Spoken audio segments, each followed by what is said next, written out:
Quand on protège, on prend aussi conscience de ce que sont les situations de fragilité.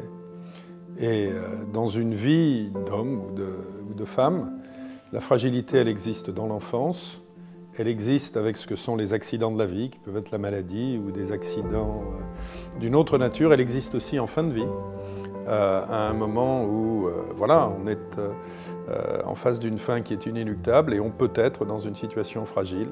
On est souvent dans une situation fragile et l'action du fond, sa philosophie sont des choses qui ont parlé à AXA et à ses équipes. C'est la raison pour laquelle, à l'époque, nous avons décidé de le soutenir, le fond. Tout ce qui entoure la fin de vie n'est pas en France aussi développé que ça peut l'être dans d'autres endroits.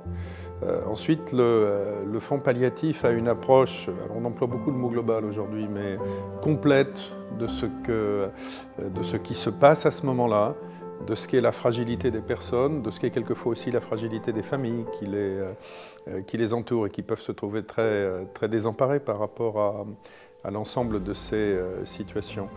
Donc, nous nous sommes sentis, les équipes d'AXA, pas moi seulement, se sont très vite sentis très en phase avec ce qu'était l'approche du fonds sur ce sujet fondamental qui est celui de la fin de vie, que nos sociétés ont tendance souvent à occulter. Ceux qui découvrent le fonds pour les soins palliatifs, je dirais qu'il faut faire confiance aux équipes.